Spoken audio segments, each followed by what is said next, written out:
Sports Radio on FS1. It's Joy Taylor's birthday today. Look at those beautiful flowers.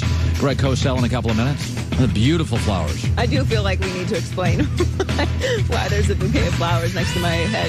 But thank you, Colin. It's my wife's birthday today and Joy Taylor's birthday today. Yes, happy birthday. And that actually makes it way easier for me. Yes. It does. We're all Capricorns. I'm a Capricorn. You're a Capricorn. Capricorns are very difficult.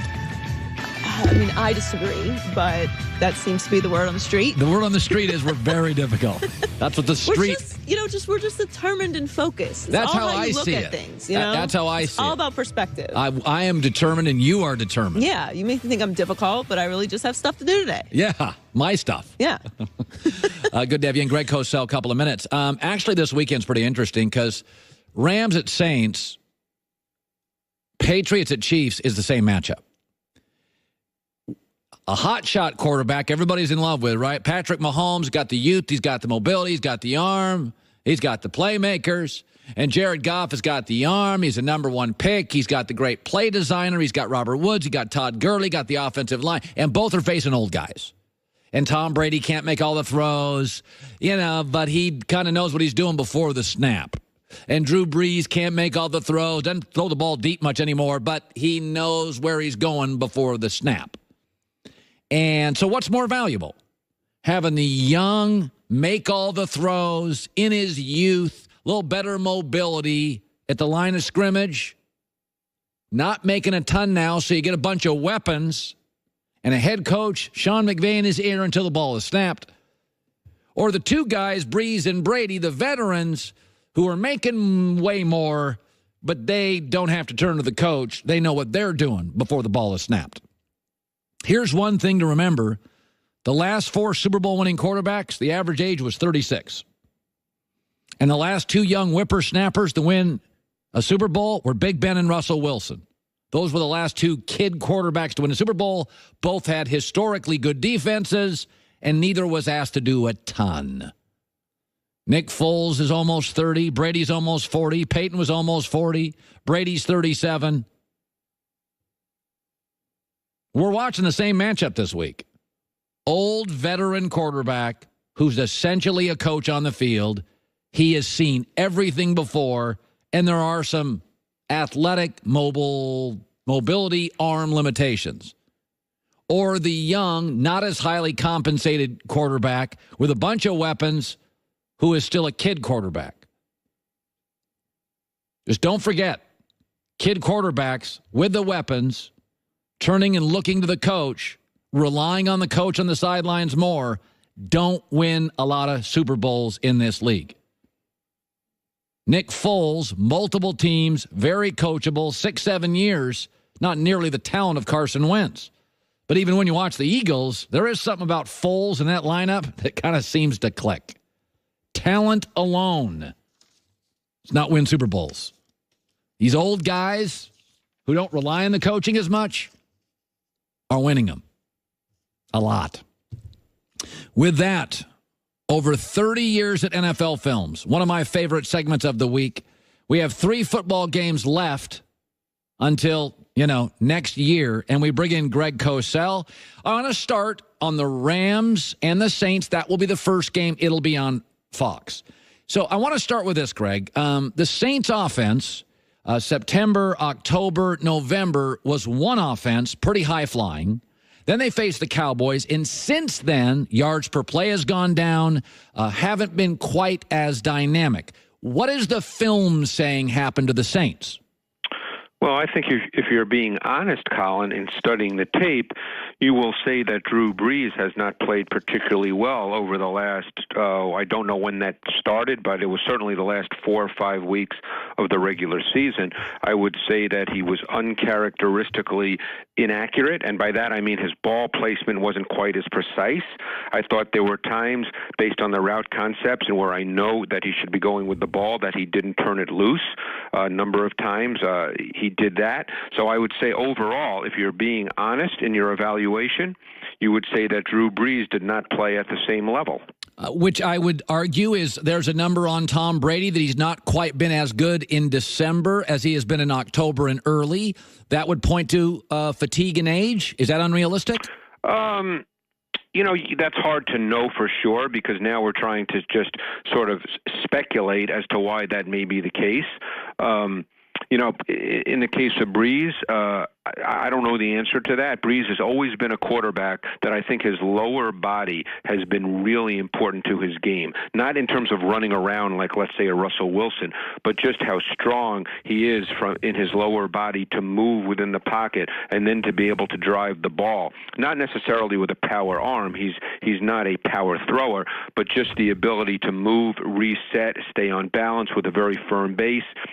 Some might even look at the first play of the game against the Eagles last week when he had to stay in the pocket and sort of reset and try to drive a deep ball to Ted Ginn, and it came up short. Yeah. The Rams are interesting. They kind of had to reboot. They were very dynamic early, hit a rough stretch, and then they kind of rebooted against the Niners in Arizona, got a bye, and continued that sort of power running game they'd used against the Cardinals and Niners against the Cowboys. So they've kind of rebooted. I thought the bye week was kind of very important for this veteran offensive line to get rest, and they looked very sharp. But let's go to the Rams specifically. It does feel like they've gone back or perhaps created with C.J. Anderson and Gurley a little bit of a different offense than I saw early. It feels very run-centric. Well, I think it's always been that way. It's just they've been more successful because that's the way they start their offense. During the regular season, keep in mind, they were the third best rushing team in the league, and they run the ball a lot. They were just very successful, and they're coming off the Cowboys game in which they did some really good things, some really nuanced things. They did a lot of tempo. They played against a Cowboys defense that's very quick, very fast, likes to move. So what they did is they went tempo, and they got Goff to the line of scrimmage. Now, he didn't always snap the ball right away. Sometimes he waited till there were 3-4 seconds on the clock. But when you do that, the defense can't move. The defense has to be static. And they got the front looks that they wanted. They got the defense static, and they were able to attack those front looks. Their run game is all about attacking the front, the defensive front that they're facing, because their run game is not overly diverse. It's different terms different coaches use, but it's essentially outside zone and inside zone. So it's not a really diverse run game. It's interesting. Goff, I think we talked about this, had kind of a rough November. Teams have different personalities. Belichick's never been quite as, New England in September, New England in January. They're two different teams sometimes. What do you make of the matchup with Goff? What do you like that he does well? When is he at his best? Well, I think Goff is very much and this is not a negative term because I think this is what coaches should do. I think Goff is very much a programmed player. I think that when their offense works functionally and effectively in all its dimensions, and he drops back and is relatively secure in the pocket, that he throws a beautiful ball. He's an easy thrower. He's a comfortable thrower. He has a good arm. For the most part, he's an accurate thrower. He lost some of his accuracy down the stretch. But when he's a comfortable player within the context of a multi-dimensional offense, he's very pretty to watch. The ball comes out really well. And that offensive line is healthy. Is it as good as any offensive line left in the playoffs? Well, the one thing that has been talked about all year, I remember it was talked about with the Eagles a year ago, is all 5 starters played all 16 games. Yes. And I think that when you get to this point in the season, that's really important. It's not likely you'll have errors in cohesion and those kinds of things where there's assignment mistakes based on a lack of understanding of what you're trying to get done. So I think that's really important going forward. By the way, Sean McVay and Sean Payton are considered very smart play designers, very clever offensive coaches, so people can kind of lump them in together. Do you see similarities, or are they dissimilar sometimes? Well, I think in their general approach, they're dissimilar because I think that Sean Payton is very much built on multiple personnel packages, multiple formation looks. Sean McVay doesn't do much of that at all. They line up in what we call 11 personnel with 3 wide receivers on probably 95% of their snaps, and they're not that multiple with their formation looks. In fact, in the Week 9 game, they lined up in 11 personnel on every single snap, and the Saints defense lined up in nickel on every single snap. So now, here's a perfect example where teams have done things like this and it hasn't worked, and then people say, oh, you can't play like that. You're not creative. But for the Rams, it works. Yeah. A player that played against Bill Walsh in the Niners 20 years ago told me, he said the Niners ran 12 plays. They had 30 different looks. He goes, they only ran 12 plays. And then I had a player that played with Sam Weiss and said we had 1,600 plays. We just didn't do any of them well. I've always thought the number of plays is overblown. You have to disguise looks, but do what you do well in life and in football. And, And the Rams are what they're trying to do with all that jet motion and the things that they do, even just with your base outside zone run look, is they're just trying to cause misreads based on how people have to react to what they're doing. They're not fancy. They're not multiple in the way people think multiple, but they're just trying to cause defenders' eyes not to be in the right place, and then that causes them to be a beat late in their reactions. Let's shift to the AFC. Good stuff. Greg COSELL joining us. So Patriots are 10-0 this year when they rush for 100 yards. They use their running backs as receivers very effectively. Sony Michel is now healthy. He's a very small but nimble, clever runner. He can go outside or inside the tackles. So when you look at their running game, where they're 10-0 when they get 100 yards, and you look at Kansas City's run defense, what does the film say? Well, I think that the Patriots' run game is they run different concepts depending on the personnel that are on the field. They run certain concepts when they have 21 personnel, meaning the fullback Devlin is on the field, and they run other concepts when they're in 11 personnel with 3 wide receivers with Sony Michel. So, it depends what the look is, and the Chiefs, I think, will line up with their personnel accordingly. My guess is they'll play their base defense against 21 personnel, and they'll be in nickel versus the 11 personnel, and you'll see different formations. One of the things the Patriots have always done, Colin, almost better than anybody over these last 5, 6, 7 years, is when they have base personnel on the field, they are so diverse with their formation looks that they create a lot of problems for defenses. I don't recall them playing any better than they did against the Chargers. I was shocked by their effectiveness. What blew you away on the film about New England's offense against what we consider to be excellent Charger personnel? Well, I think that game was an odd game because of what the Chargers chose to do. The Chargers essentially chose to play with 6 defensive backs as their base defense. So when the Patriots lined up with a fullback on the field and big people, they had Devlin and Gronk on the field, the Chargers still had 6 defensive backs on the field, and they really got hurt with the run game through the first half. And again, that's what they chose to do. They spent all week taking that approach. They obviously thought it would be the best approach, but it hurt them. Yeah. Let's go to Kansas City's offense. Tyreek Hill's the fastest player probably in football. He gave the Patriots fits, and I consider the Patriots secondary, Devin McCourty, Stephon Gilmore.